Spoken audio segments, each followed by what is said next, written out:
والمكان إلى انتهائه وأشهد شهادة بالإيمان واليقين أن سيدنا محمدا عبده ورسوله الذي نور من نور الله علمه الله كل مكان وما يكون إلى يوم الدين وأشهد شهادة بالإيمان واليقين أن سيدنا محمدا المهدي الموعود خليفة الله الودود الذي نور من نور الله قد جاء ومضى فمن أنكره كان من الكافرين صلى الله عليه وعلى آله وأصحابه وبرات المكرمين فقد قال الله تعالى في القرآن الكريم والفرقان العظيم أعوذ بالله من الشيطان الرجيم بسم الله الرحمن الرحيم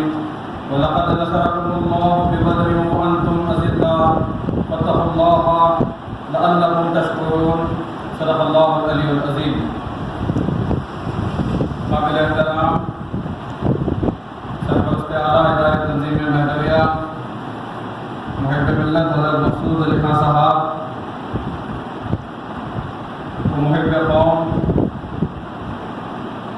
حضرت محمد نعمت اللہ خان صوفی صاحب صدر ادارہ و دیگر فقراء اعظام دانشوران قوم و نوجوانان اسلامی، السلام علیکم ورحمۃ اللہ. پروردگار عالم کی وہ ذات مقدس ہے جس نے اولاد آدم کی ہدایت کے لیے انبیاء علیہ السلام کو مبعوث فرمایا، اور جب انبیاء اس دنیا میں تشریف لاتے ہیں اور پیغام حق دنیا کے سامنے پیش کرتے ہیں، کچھ لوگ آپ کی بات پر ایمان لے آتے ہیں اور کچھ لوگ آپ کی مخالفت میں ٹھہر جاتے ہیں. اور یہ جو مخالفین حق ہوتے ہیں وہ کبھی اپنی زبان کا استعمال کرتے ہیں تو کبھی وہ تلوار کا استعمال کرتے ہیں، اور اس دین حق کو پیش کرنے کے لیے جو اہل حق ہوتے ہیں وہ جب زبان سے ان پر حملے کیے جاتے ہیں تو وہ زبان سے مقابلہ کرتے ہیں، لیکن جب ان پر تلوار سے حملہ کیا جاتا ہے تو وہ اپنی تلواروں سے اس کا مقابلہ کرتے ہیں. لہذا تاریخ اسلام میں کئی معرکے اور کئی جنگیں آپ کو ملے گی جہاں پر اہل حق پر جب ظلم کیا گیا، جب اہل حق کو ستایا گیا تب انہوں نے اس کا مقابلہ کیا. اسی طرح خاتم النبیین حضور محمد رسول اللہ صلی اللہ علیہ وسلم جب اس دنیا میں تشریف لائے اور آپ نے اہلیان مکہ کے سامنے دین حق کو پیش کیا اور اہل قریش نے، اہل مکہ نے آپ کی مخالفت کی اور آپ کے صحابہ پر بارہا ظلم و ستم و بربریت کے ماحول کو برپا کیا گیا، اور محمد رسول اللہ صلی اللہ علیہ وسلم اور آپ کے صحابہ مکے میں ہمہ وقت صبر کا دامن تھامے ہوئے تھے. اور جب ظلم کی انتہا ہو گئی تو اللہ تبارک و تعالیٰ نے محمد رسول اللہ صلی اللہ علیہ وسلم کو ہجرت کا حکم دیا اور تمام اہل حق مکہ چھوڑ کر مدینہ تشریف لے گئے. لیکن اس کے باوجود بھی اہل مکہ کا ظلم و ستم ختم نہ ہوا، بلکہ وہ تمام مسلمانوں کے مکانات کو لوٹنے لگے، تمام مسلمانوں کی دکانوں کو اور کاروبار کو انہوں نے لوٹ لیا، اور ہمیشہ کے لیے مسلمانوں کا ایک سوشل بائیکاٹ کیا جانے لگا اور ہمیشہ ان کو ستانے کی سازشیں کی جانے لگی. جب ظلم کی انتہا ہوئی تو ایسے حالات میں جبکہ مسلمان مدینے میں مہاجرین کی زندگی گزار رہے ہیں، بے سر و سامان زندگی گزار رہے ہیں، وہاں پر اللہ تبارک و تعالیٰ نے مسلمانوں کو حکم دیا کہ اعلان جنگ کرو اور کافروں کا مقابلہ کرو. محمد رسول اللہ صلی اللہ علیہ وسلم اپنے صحابہ کو جمع کرتے ہیں اور 313 کی تعداد جمع ہو جاتی ہے. یہ وہ لوگ ہیں جن کے گھر دنیا کی دولت سے خالی ہیں لیکن ان کے دل رسول کی محبت سے بھرے ہوئے ہیں، جن کے پاس تلوار اور دیگر اسلحہ موجود نہیں ہے جن پر وہ جنگ میں بھروسہ کر سکے، لیکن ان کے پاس محمد رسول اللہ صلی اللہ علیہ وسلم کی ذات گرامی ہے جن کا بھروسہ اللہ تبارک و تعالیٰ پر ہے، جن کے بدن فاقوں سے کمزور نظر آتے ہیں لیکن ان کے جسموں میں ایمان کی طاقت موجود ہے. ان کے لشکر میں صرف 313 مسلمان ہیں اور دشمن کے لشکر 1000 کفار کا ہے. اور یہی ماہ رمضان کی آج ہی کی 17 تاریخ تھی، 13 مارچ 624 عیسوی میں تاریخ اسلام کی وہ سب سے پہلی تاریخی جنگ لڑی گئی جسے ہم جنگ بدر کے نام سے یاد کرتے ہیں. حاضرین محترم، دنیا میں ہزاروں معرکے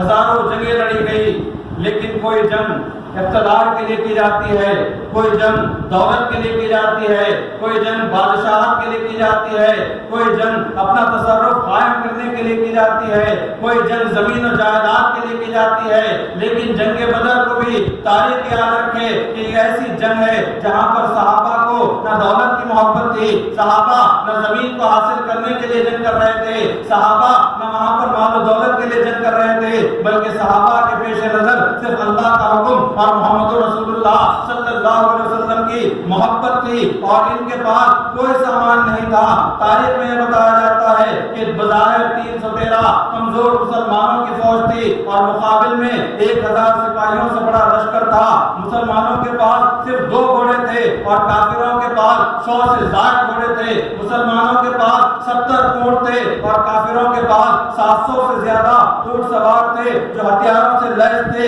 اور پھر بے سر و سامانی کی حالت میں جب وہ میدان جنگ میں پہنچے تو اللہ تبارک و تعالیٰ نے قرآن مجید میں سورہ آل عمران کی آیت نمبر 123 میں ارشاد فرمایا وَلَقَدْ نَصَرَكُمُ اللَّهُ بِبَدْرٍ وَأَنْتُمْ أَذِلَّةٌ، یعنی جب تم اس وقت کو یاد کرو جب بدر کے میدان میں تم بے سر و سامان تھے اور اللہ نے تمہاری مدد فرمائی۔ صحابہ کی بے سر و سامانی کو اللہ نے قرآن میں بیان کیا، اور بدر ایک ایسی جنگ ہے جس کے نام کے ساتھ قرآن میں اس کا تذکرہ کیا گیا ہے، اور اللہ تبارک و تعالیٰ نے فرمایا کہ بدر میں اللہ تبارک و تعالیٰ نے مسلمانوں کی مدد کی ہے تاکہ مسلمان اللہ سے ڈرتے رہیں اور اللہ تبارک و تعالیٰ کے شکر گزار بن جائے۔ اب آپ اس تاریخ کو جب آپ دیکھیں گے تو عمومی طور پر جنگ بدر پر ہم بہت کم گفتگو کا موقع ملتا ہے، کیونکہ ہمارے پاس ایک مزاج بنا ہوا ہے کہ جب جلسے ہوتے ہیں یا تو میلاد النبی صلی اللہ علیہ وسلم کے موقع پر ہوتے ہیں یا میلاد مہدی موعود علیہ السلام کے موقع پر ہوتے ہیں، بہت کم ایسے موقع ملتے ہیں جس میں اس سے ہٹ کر دیگر عنوانات پر بات کی جاتی ہے۔ میں اللہ تبارک و تعالیٰ سے دعا گو ہوں کہ اللہ تبارک و تعالیٰ ادارے تنظیم مہدویہ کی اس کاوش کو قبول کرے جنہوں نے ہر ہفتے میں اجلاس منعقد کر کے مقررین کو یہ موقع دیا ہے کہ میلاد النبی اور میلاد مہدی سے ہٹ کر بھی دیگر عنوانات پر آج سے گفتگو کی جا سکے۔ جنگ بدر میں جو مسلمان شہید ہوئے ان کے چند واقعات آپ کے سامنے رکھنا چاہتا ہوں جس کو سیرت اور احادیث کی کتاب میں بیان کیا گیا ہے۔ سب سے پہلے عمر بن ابی وقاص رضی اللہ تعالیٰ عنہ، آپ کی عمر 16 سال کی تھی جب محمد رسول اللہ صلی اللہ علیہ وسلم نے تمام مسلمانوں کو جمع ہونے کا حکم دیا تو حضرت عمر بن ابی وقاص بھی صف میں کھڑے ہو گئے۔ اللہ کے رسول نے دیکھا کہ آپ کا چہرہ بڑا معصوم ہے، آپ نہایت ہی کم عمر ہیں، ابھی 16 سال ہی آپ کی عمر ہے، تو اللہ کے رسول صلی اللہ علیہ وسلم نے ادب کی خاطر حضرت عمر بن ابی وقاص رضی اللہ تعالیٰ عنہ سب میں سے پیچھے چلے جاتے ہیں اور تنہائی میں جا کر رونے لگتے ہیں کہ محمد رسول اللہ صلی اللہ علیہ وسلم نے آپ کو جنگ میں جانے کی اجازت نہیں دی، اور وہ تنہائی میں اتنا روتے ہیں، اتنی گریہ زاری کرتے ہیں، زار و قطار روتے ہیں کہ حضرت جبرائیل علیہ السلام زمین پر آ جاتے ہیں اور محمد رسول اللہ صلی اللہ علیہ وسلم کے لیے پیغام لاتے ہیں کہ اے محمد صلی اللہ علیہ وسلم، اللہ تبارک و تعالیٰ نے سب سے پہلے عمر بن ابی وقاص کو قبول کیا۔ حضرت جبرائیل پیغام لے کر آئے،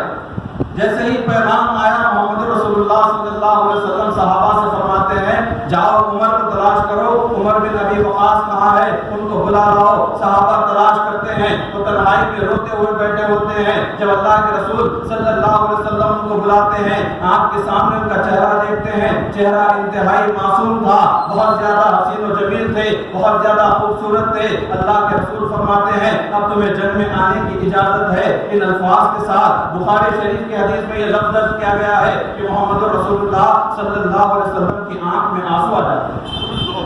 آنسو کیوں آتے ہیں؟ کیونکہ اللہ کے رسول صلی اللہ علیہ وسلم اس پیغام کی حقیقت کو جانتے تھے کہ جبرائیل نے کیا فرمایا کہ اللہ نے سب سے پہلے عمر بن ابی وقاص کو قبول کیا ہے، تو اللہ کے رسول جانتے ہیں کہ جنگ بدر میں یہ شہید ہونے والے ہیں۔ اور ایسا ہی ہوا، جب جنگ کا آغاز ہوا تو سب سے پہلے یہ 16 سالہ خوبصورت نوجوان حضرت عمر بن ابی وقاص کی شہادت ہوئی، اور آپ کے بعد دوسرے صحابی حضرت سعد بن خیثمہ رضی اللہ تعالیٰ عنہ ہیں۔ جب تمام مسلمان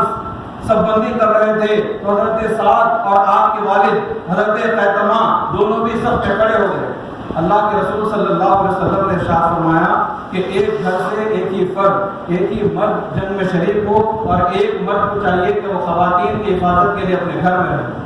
جیسے ہی یہ اعلان سنتے ہیں حضرت خیثمہ اپنے فرزند حضرت سعد سے کہتے ہیں کہ بیٹے ابھی تم جوان، میری عمر ہو چکی ہے، مجھے جنگ میں جانے دو اور تم اپنی ماں اور اپنی بہنوں کی حفاظت کے لیے اپنے مکان میں رہو۔ یہاں پر آپ غور کریں، جامع ترمذی کی حدیث میں بدر کے واقعات اور بدر کے بیان کے بعد میں اس حدیث کو درج کیا گیا ہے۔ کافی لوگ یہ گمان کرتے ہیں کہ بدر میں جو شہداء اپنی جانوں کو قربان کر رہے تھے وہ جنت کے لیے کر رہے تھے۔ جب حضرت خیثمہ اپنے فرزند سے کہتے ہیں کہ آپ اپنے گھر میں رہیے اور مجھے جنگ میں جانے دیجیے، حضرت سعد جو نوجوان ہے وہ اپنے والد سے ادب کے ساتھ گزارش کرتے ہیں کہ ابا جان اگر بات صرف جنت میں جانے کی ہوتی تو میں اپنے قدم پیچھے ہٹا لیتا، لیکن یہاں پر بات محمد رسول اللہ صلی اللہ علیہ وسلم کے پیچھے ٹہرنے کی ہے، اور یہ شرط میں اپنے ہاتھ سے جانے نہیں دینا چاہتا۔ یہ فیصلہ ہم اللہ پر چھوڑ دیتے ہیں۔ لہذا حضرت سعد اور آپ کے والد حضرت خیثمہ دونوں میں کون جنگ میں شریک ہوں گے، اس کے لیے قرعہ کیا جاتا ہے، چٹھی اٹھائی جاتی ہے، حضرت سعد کا نام نکلتا ہے۔ حضرت خیثمہ بڑے مایوس ہو جاتے ہیں کہ آپ کو جنگ میں جانے کا موقع نہیں دیا گیا، آپ اپنے گھر میں لوٹ جاتے ہیں، اور جب جنگ کا آغاز ہوتا ہے حضرت سعد کی شہادت ہو جاتی ہے، اور جب آپ کی جسم مبارک کو آپ کے گھر پر لایا جاتا ہے، حضرت خیثمہ محمد رسول اللہ صلی اللہ علیہ وسلم سے عرض کرتے ہیں یا رسول اللہ، اللہ کے نام پر آپ کی محبت میں جان نثار کرنا چاہتا تھا، لیکن یہ کیا ہو گیا کہ میرا بیٹا مجھ سے پہلے چلا گیا۔ محمد رسول اللہ صلی اللہ علیہ وسلم نے جواباً ارشاد فرمایا اللہ ہر ایک کی آرزو پوری کرنے والا ہے، لہذا اگلی جنگ احد میں حضرت خیثمہ بھی شہید ہو گئے۔ جنگ بدر میں فرزند کی شہادت ہوئی، اور جنگ احد میں آپ کے والد حضرت خیثمہ کی شہادت ہوئی۔ آپ دیکھیں کہ اصحاب رسول صلی اللہ علیہ وسلم کا ایمان کیسا تھا۔ محمد رسول اللہ صلی اللہ علیہ وسلم کے نام پر اپنی جانوں کو قربان کرنے کے لیے کس طرح سے بے تاب اور بے قرار ہوا کرتے تھے۔ اگلے شہید حضرت رفیع بن مولا رضی اللہ تعالیٰ عنہ ہے۔ ایک اور جو آپ وہ صحابی ہے جن کو بدر میں اکرامہ بن ابو جہل نے قتل کیا۔ حضرت رفیع بن مولا کو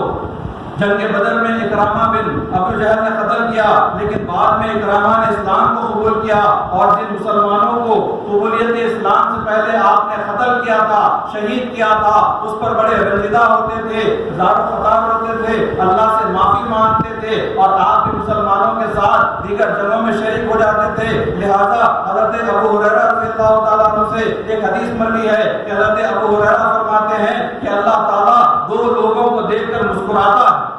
بڑے خاص الفاظ اس حدیث میں بیان کیے گئے ہیں کہ اللہ تبارک تعالیٰ دو لوگوں کو دیکھ کر مسکراتا ہے، ایک نے دوسرے کا قتل کیا، اور قاتل اور مقتول دونوں جنتی ہیں۔ قاتل اور مقتول دونوں جنتی ہے۔ اس طرح کے حضرت رفیع بن مولا کو جنگ بدر میں اکرامہ بن ابی جہل نے قتل کیا، اور بعد میں انہوں نے توبہ کی اور خود اسلام قبول کر لیا، اور بعد میں خود جنگ کر کے خود بھی شہید ہو گئے۔ یہ اللہ تبارک تعالیٰ کا قانون ہے کہ اسلام جب کوئی بندہ قبول کرتا ہے یا تصدیق مہدی موعود علیہ السلام سے کوئی مشرف ہوتا ہے تو اس کے سابقہ تمام گناہ مٹ جاتے ہیں۔ ایک اور صحابی حارثہ بن سراقہ کا بڑا دلچسپ واقعہ حدیث شریف میں بیان کیا گیا ہے کہ یہ صحابی جنگ کے دوران پانی کے کنویں کے پاس جاتے ہیں تاکہ پانی دیگر صحابہ کے لیے لایا جا سکے۔ وہاں پر ایک کافر حبان بن ارقا نے وہاں پر وہ گھات لگائے ہوئے بیٹھے ہوتے ہیں، اور جیسے ہی حارثہ بن سراقہ وہاں پر پہنچتے ہیں، حبان بن ارقا ان پر تیر چلا دیتے ہیں، اور اسی وقت وہ صحابی شہید ہو جاتے ہیں۔ جب آپ کی شہادت کی خبر مدینے میں پہنچتی ہے تو حضرت حارثہ کی والدہ بڑی بے چین و بے قرار ہوتی ہیں، بارگاہ رسول مکرم صلی اللہ علیہ وسلم میں حاضر ہوتی ہیں اور عرض کرتی ہیں کہ یا رسول اللہ صلی اللہ علیہ وسلم، آپ جانتے تھے کہ میرا بیٹا حارثہ مجھے کتنا عزیز تھا، وہ میرا ہی سہارا تھا، میں اس کے بغیر زندگی کیسے گزاروں گی؟ یا رسول اللہ صلی اللہ علیہ وسلم، آپ مجھے بتائیے کہ میرا بیٹا حارثہ جنت میں داخل ہوا یا نہیں؟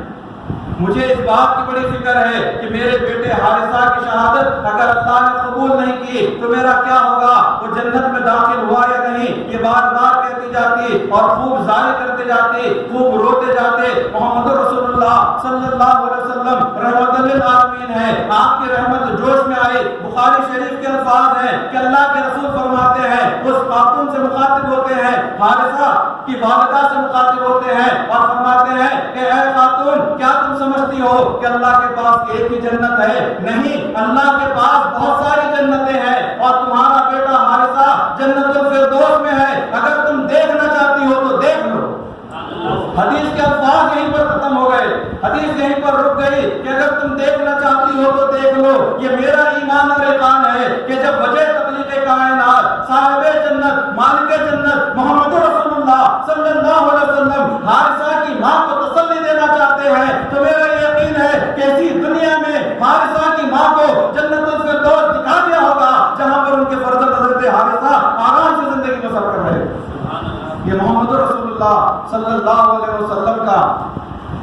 اللہ تبارک تعالیٰ نے مقام عطا کیا ہے کہ اسی دنیا میں حارثہ کی ماں کو جنت الفردوس دکھا دیتے ہیں، جہاں پر ان کے فرزند شہید بدر حضرت حارثہ آرام سے زندگی گزار رہے ہوں گے۔ اگلے شہید عبیدہ بن حارث، حضرت عبیدہ بن حارث میدان بدر میں بڑی شجاعت کے ساتھ دشمنوں کا مقابلہ کرتے ہیں، لیکن ایک ایسا موقع آتا ہے کہ کفار گھیر کر آپ کے پیروں پر وار کرتے ہیں۔ پہلا پیر آپ کا کٹ جاتا ہے، پھر دوسرا پیر بھی آپ کا کاٹ دیا جاتا ہے۔ اب حضرت عبیدہ بن حارث زمین پر گر جاتے ہیں۔ زمین پر گرنے کے بعد عربی زبان میں آپ شعر پڑھتے ہیں، اس کا ترجمہ میں آپ کے سامنے پیش کر رہا ہوں۔ غور کیجئے کہ جنگ کے حالات، لوگ آپ پر حملہ ور ہیں، آپ کے دونوں پیر کٹ چکے ہیں اور ایسے عالم میں زمین پر گر کر حضرت عبیدہ بن حارث شعر پڑھ رہے ہیں۔ ترجمہ یوں بیان کیا جاتا ہے کہ تم میرے پیر کاٹ دو پھر بھی میں مسلمان ہی رہوں گا۔ کفار سے کہتے ہیں کہ تم میرے پیر کاٹ دو پھر بھی میں مسلمان ہی رہوں گا، اپنی زندگی کے بدلے اللہ کا قرب حاصل کروں گا، جہاں پر بہت حسین تراشے ہوئے پتھر ہوں گے جو سب سے اونچی جنت میں ان پر بیٹھا رہوں گا۔ یہ شعر آپ نے عربی زبان میں پڑھا ہے کہ اپنی زندگی کے بدلے اللہ کا قرب حاصل کروں گا، لیکن میدان جنگ میں آپ کی شہادت نہیں ہوتی۔ آپ کے دونوں پیر کٹنے کی وجہ سے آپ کا بہت خون بہ جاتا ہے اور کئی زخم آپ کے جسم مبارک پر لگ جاتے ہیں، زخموں سے چور۔ جب آپ زمین پر لیٹے ہوئے رہتے ہیں، جنگ ختم ہو جاتی ہے اور تمام زخمیوں کو ایک جگہ جمع کیا جاتا ہے۔ محمد رسول اللہ صلی اللہ علیہ وسلم کو اطلاع دی جاتی ہے کہ عبیدہ بن حارث بہت زیادہ زخمی ہے، بہت زیادہ خون بہ چکا ہے اور آپ کے دونوں پیر کٹ چکے ہیں۔ تو اللہ کے رسول صلی اللہ علیہ وسلم اپنے عاشق سے ملنے کے لیے جاتے ہیں، تو وہاں پر آپ بڑی بڑی نظروں سے اللہ کے رسول صلی اللہ علیہ وسلم سے پوچھتے ہیں، یا رسول اللہ، کیا مجھے آپ پر نثار ہونے والوں میں شمار نہیں کیا جائے گا؟ دونوں پیر کٹ چکے ہیں، بہت خون بہ چکا ہے اور زخموں سے چور ہیں، ابھی جام شہادت درست نہیں فرمائی۔ آپ دیکھیں کہ صحابہ کی آرزو کیا تھی۔ حضرت عبیدہ بن حارث پوچھتے ہیں کہ یا رسول اللہ، مجھے آپ پر نثار ہونے والوں میں کیا شمار نہیں کیا جائے گا؟ الفاظ میں جب اللہ کے رسول سنتے ہیں، بڑی نگاہ محبت سے حضرت عبیدہ بن حارث کو دیکھتے ہیں، ان کے سر پر ہاتھ رکھتے ہیں کہ آپ جام شہادت کو فرما جاتے ہیں۔ اسی وقت آپ کی سانسیں رک جاتی ہے اور آپ اس دنیا فانی کو چھوڑ کر کوچ کر جاتے ہیں۔ اس طرح سے بدر کے میدان میں اصحاب رسول صلی اللہ علیہ وسلم نے اپنی جانوں کو قربانی دی ہے۔ اور یہ بات آپ یاد رکھیں کہ شہدائے بدر کا عرس آج ہی کی تاریخ یعنی 17 رمضان کو منایا جاتا ہے۔ قوم مدویہ میں یہ طریقہ ہے کہ جب کبھی کسی بزرگ کا عرس کیا جاتا ہے تو ہم ان کا نام لے کر عود لگاتے ہیں، اور عود جب لگایا جاتا ہے تو ان تمام لوگوں کا، مرحومین کا نام لیا جاتا ہے جن کا ہم عرس منا رہے ہیں۔ لہذا آپ تمام حضرات کے سامنے میں ان ناموں کو پیش کر دینا چاہتا ہوں جو میدان بدر میں شہید ہوئے۔ 313 مسلمان میدان بدر میں وہاں پر جمع تھے اور اس میں سے صرف 14 مسلمانوں نے جام شہادت نوش فرمائی۔ 14 ایسے مسلمان ہیں جو شہید ہوئے، جس میں سب سے پہلے حضرت عمر بن ابی وقاص ہیں، دوسرے صفوان بن وہاب ہیں، تیسرے جوشی بن علم بن عبدی ہیں۔ چوتھے مرزا بن صالح ہیں، پانچویں عقیل بن بخیر، چھٹے عبیدہ بن حارث، ساتویں سعد بن خیثمہ، آٹھویں مبشر بن عبد المنذر، نویں حارثہ بن سراقہ، دسویں رفیع بن مولا، گیارہویں عمیر بن حمام، بارہویں یزید بن حارث، تیرہویں موید بن حارث اور چودہویں عوف بن حارث۔ یہ 14 صحابہ ہیں جنہوں نے جنگ بدر میں اپنی جانوں کو محمد رسول اللہ صلی اللہ علیہ وسلم کے حکم پر قربان کر دیا ہے۔ جب ہم عید لگائیں، ان کا عرس منائیں تو ان کے نام لینا چاہیے۔ اور ساتھ ساتھ آج 17 رمضان کو عالم اسلام میں ایک اور خاص شخصیت کا عرس ہے، اور یہ بات میں پوری تحقیق اور ذمہ داری کے ساتھ کہہ رہا ہوں۔ اس پہ کافی لوگ اختلاف کرتے ہیں، لیکن پوری تحقیق کے ساتھ بندہ ذمہ داری سے آپ کے سامنے الفاظ ادا کر رہا ہے کہ ام المومنین بی بی عائشہ سلام اللہ علیہا کا عرس مبارک بھی آج ہی کے دن ہے۔ بعض کتابوں میں شعبان کے مہینے کی کوئی تاریخ بیان کی گئی ہے، لیکن ام المومنین بی بی عائشہ کا عرس مبارک 17 رمضان کو ہی ہوتا ہے۔ آپ کا وصال 17 رمضان کو ہی ہوا ہے، جو احادیث سے یہ بات ثابت ہے۔ تو لہذا ہم کو چاہیے کہ آج ہم جب عرس کا اہتمام کریں تو جہاں پر شہدائے بدر کا عرس منائیں، وہیں پر ام المومنین بی بی عائشہ سلام اللہ علیہا کا بھی عرس ہم کو کرنا چاہیے۔ ایک اور حدیث جو جنگ بدر کے تعلق سے بیان کی گئی بڑی دلچسپ حدیث ہے۔ حضرت عبد الرحمن بن عوف رضی اللہ تعالیٰ عنہ فرماتے ہیں کہ میں میدان بدر میں صف میں کھڑا تھا۔ حضرت عبد الرحمن بن عوف مہاجر صحابی جو مکے سے تعلق رکھتے تھے، ہجرت کر کے مدینہ شریف تشریف گئے، اور وہاں پر جب جنگ میں آپ کھڑے ہیں تو آپ فرماتے ہیں کہ میرے بازو 2 انصاری جوان کھڑے ہوئے۔ حضرت عبد الرحمن بن عوف کے بازو 2 انصاری جوان کھڑے ہوئے تھے جن کی عمر 14 اور 17 سال کی تھی، اور ان کا نام حضرت معاذ اور حضرت موفد رضی اللہ تعالیٰ عنہ ہے۔ 14 سال کے نوجوان ہیں، 17 سال کے جوان ہیں، دونوں حضرت عبد الرحمن بن عوف کے بازو کھڑے ہیں، اور حضرت عبد الرحمن کو آواز دیتے ہیں اور پوچھتے ہیں کہ کیا آپ ابو جہل کو جانتے ہیں؟ کیا آپ ابو جہل کو پہچانتے ہیں؟ حضرت عبد الرحمن ان سے سوال کرتے ہیں کہ ہاں جانتا ہوں، لیکن تم کو اس بات سے کیا کرنا ہے؟ تم کیوں ابو جہل کے بارے میں پوچھتے ہو؟ تو وہ 17 اور 14 سال کے نوجوان حضرت معاذ اور حضرت محمد رضی اللہ تعالیٰ عنہ فرماتے ہیں کہ ہم نے سن رکھا ہے کہ ابو جہل وہ شخص ہے جس نے اپنے ہاتھوں سے ہمارے آقا محمد رسول اللہ صلی اللہ علیہ وسلم کو بہت تکلیفیں دی ہیں۔ ہم اس لیے اس کا پتہ پوچھتے ہیں کہ آج جب تک اس کے جسم سے اس کی روح نہ نکل جائے، ہم اس کے جسم کو اپنے ہاتھوں سے چھوڑنے والے نہیں ہیں۔ یہ حضرت عبد الرحمن بن عوف کو 2 نوجوان کہہ رہے ہیں۔ آپ فرماتے ہیں کہ یہ الفاظ سن کر میں حیران ہو گیا، اور جب کافروں کا لشکر سامنے آیا میں نے دونوں نوجوانوں کو آواز دی اور کہا کہ دیکھو یہی وہ شخص ہے جس کو تم تلاش کر رہے ہو۔ لہذا حضرت معاذ اور موفد ابو جہل کے تعاقب میں لگ جاتے ہیں، اس کا پیچھا کرتے ہیں، موقع تلاش کرتے ہیں، اور جیسے ہی موقع ملتا ہے آپ دونوں اپنی چھوٹی چھوٹی تلواروں سے ابو جہل پر حملہ ور ہوتے ہیں۔ ان کے حملوں کی وجہ سے ابو جہل اپنے گھوڑے سے گر جاتا ہے، کافی زخمی ہو جاتا ہے، لیکن ابو جہل ایک بہت طاقتور شخص تھا، وہ دوبارہ اٹھ کر کھڑا ہوتا ہے اور حضرت معاذ پر وہ حملہ کرنے والا ہوتا ہے۔ اتنے میں حضرت عبداللہ ابن مسعود رضی اللہ تعالیٰ عنہ اپنا بھالا ابو جہل کی طرف پھینک دیتے ہیں، اور ابو جہل کے سینے کو ان کا بھالا چیر کر نکل جاتا ہے، اور ابو جہل جہنم رسید ہو جاتا ہے۔ جیسے ہی ابو جہل جہنم رسید ہوتا ہے، یہ دونوں نوجوان حضرت معاذ اور حضرت موفد دوڑتے ہوئے بارگاہ رسول صلی اللہ علیہ وسلم میں پہنچتے ہیں اور فرماتے ہیں کہ یا رسول اللہ، ہم نے اس شخص کو قتل کر دیا ہے جس نے اپنے ہاتھ سے آپ کو تکلیف پہنچائی۔ دیکھیے کیسا عشق رسول، 14 اور 17 سال کی عمر ہے، اور عشق کا یہ عالم ہے کہ ان کو یہ گوارا نہیں کہ ہمارے آقا کو جس نے تکلیف پہنچائی وہ زندہ رہے۔ انہوں نے ابو جہل کو قتل کیا۔ اللہ کے رسول صلی اللہ علیہ وسلم نے پوچھا بتاؤ تمہاری تلواروں پر خون لگا ہے؟ حضرت معاذ اور محمد رضی اللہ تعالیٰ عنہ اپنی تلواروں کو اونچی کرتے ہیں اور محمد رسول اللہ صلی اللہ علیہ وسلم کو بتاتے ہیں کہ ہماری تلوار پر ابو جہل کا خون لگا ہے۔ اللہ کے رسول فرماتے ہیں کہ یہ تلواریں گواہ ہوں گی کہ قیامت کے دن اللہ تعالیٰ تمہارے ساتھ کیا سلوک کرے گا، اللہ تم کو کیا انعام عطا کرے گا۔ اس بات کی گواہ یہ خون لگی ہوئی تلواریں۔ اس طرح سے محمد رسول اللہ صلی اللہ علیہ وسلم پر جانساری کی گئی۔ اور نوجوانوں سے میں یہاں پر ایک خاص بات یہ عرض کرنا چاہتا ہوں کہ حضرت معاذ اور حضرت محبت صرف انہوں نے میدان بدر میں ہی اپنی جنگی مہارت کا جوہر نہیں دکھائے، بلکہ انہوں نے اپنی علمی صلاحیتوں کا بھی مظاہرہ کیا۔ جب بندے نے ان کی تاریخ کا مطالعہ کرنے کی کوشش کی کہ آخر یہ دو نوجوان کون تھے، تو مجھے ابھی حال ہی میں یہ پتا چلا کہ آپ کی والدہ کا نام بی بی ہند تھا،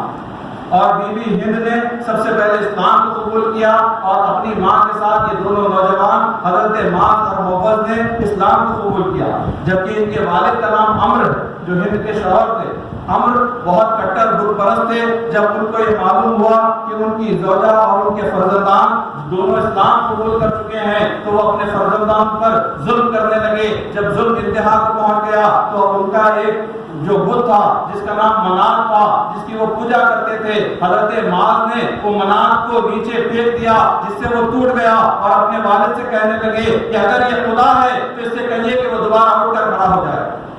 منات کا جو بت تھا وہاں پر رکھا ہوا ان کے گھر میں وہ ٹوٹ گیا، اور حضرت معاذ نے کہا کہ اگر یہ خدا ہے تو اس سے کہو کہ دوبارہ اٹھ کر کھڑا ہو جائے۔ جیسے ہی عمرو نے دیکھا کہ ان کے بیٹے معاذ نے منات کے بت کو توڑ دیا ہے، وہ آج بگلا ہو گئے اور بے رحمی کے ساتھ اپنے بیٹے کو مارنے لگے۔ ان کی ماں درمیان میں آتی ہے، اپنے شوہر کو روکتی ہے، روک کر کہتی ہے کہ آپ پہلے سن تو لیجئے کہ ہمارا دوسرا بیٹا موفز کیا بیان کرنا چاہتا ہے۔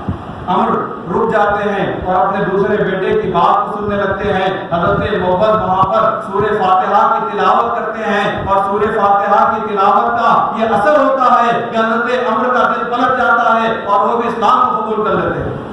یہ وہ نوجوان ہیں جنہوں نے اپنی بات کی ہدایت کا اللہ نے ان کو ذریعہ بنایا تھا۔ ان کے ذریعے سے انہوں نے اپنے والد کو بھی اسلام کی دعوت دی، اور یہی نوجوانوں نے 14 اور 17 سال کی عمر میں ابو جہل کو میدان بدر میں قتل کیا۔ لیکن جب کفاران مکہ کو یہ معلوم ہوا کہ حضرت عبداللہ ابن مسعود اور حضرت معاذ اور حضرت موفز یہ تین لوگ ابو جہل کے قتل کے ذمہ دار ہیں، تو انہوں نے قسم کھائی تھی کہ حضرت معاذ اور موفز کا قتل کیا جائے گا، لہذا اگلی جنگ احد میں یہ دونوں نوجوانوں کو شہید کر دیا گیا۔ 14 اور 17 سال کی عمر میں انہوں نے جام شہادت کو نوش فرمایا، اور آپ ان عمروں پر غور کیجئے، 14 اور 17 سال یہ بدر کے واقعات میں بیان کیا گیا ہے، اور اس واقعے کے 928 سال بعد پھر آپ کو انہیں عمروں کا ذکر ملے گا، جہاں پر وہاں پر یہ بدر نبوت کی بات تھی، یہاں پر بدر ولایت کی بات ہے، اور صاحب بدر ولایت آقا زندگی میاں شاہ المیل صدیق ولایت رضی اللہ تعالیٰ عنہ فرماتے ہیں یہی 14 اور 17 سال کے رنگریز شہداء میری شہادت کے امام۔ آپ دیکھیں کہ نوجوان کس طرح سے انقلاب برپا کرتے ہیں، چاہے میدان بدر نبوت ہو یا میدان بدر ولایت ہو، ہر جگہ نوجوانوں نے اپنا کارنامہ دنیا کے سامنے پیش کیا ہے۔ آج ہم نوجوانوں کو بھی ان واقعات سے درس حاصل کرنا چاہیے۔ ہم اللہ کا شکر ادا کریں کہ ان کی طرح آج ہم کو اپنے جانوں کی قربانی دینے کی ضرورت نہیں ہے، آج ہم کو تلواریں اٹھانے کی ضرورت نہیں ہے، لیکن ہم کو بھی آج جہاد کرنے کی ضرورت ہے۔ آج ہمارے محلوں میں غیر مذہبی آ کر ہمارے بھائیوں کے عقیدوں پر حملہ کر رہے ہیں، ہم کو ان کے مقابلے میں ٹھہرنے کی ضرورت ہے۔ انہوں نے تلوار اٹھائی تھی، ہم کو قلم اٹھانے کی ضرورت ہے۔ انہوں نے میدان جنگ اپنے جوہر دکھائے تھے، ہم کو میدان خطابت میں اپنے جوہر دکھانے کی ضرورت ہے۔ ہم کو میدان اخلاق اور میدان تبلیغ میں اپنے جوہر دکھانے کی ضرورت ہے۔ آج پھر ہم کو باطل کا مقابلہ کرنا ہے اور دنیا کو بتانا ہے کہ جب نوجوان حق پرست ہو جاتے ہیں اور حق کی دفاع کے لیے کھڑے ہو جاتے ہیں تو کوئی باطل طاقت، چاہے وہ اہل حدیث ہو یا وہابی یا دیوبندی یا کوئی اور یا اہل قرآن ہو، کوئی حق پرستوں کے سامنے ٹھہر نہیں سکتی۔ بس نوجوانوں کو چاہیے کہ اپنے وقت کو قربان کرے۔ آج جانوں کو قربان کرنے کی ضرورت نہیں ہے، دین کے لیے وقت کو قربان کرنے کی ضرورت ہے، اور جب وقت کو قربان کریں گے تو شہدائے بدر نبوت اور شہدائے بدر ولایت کی طرح آج ہم ایک نیا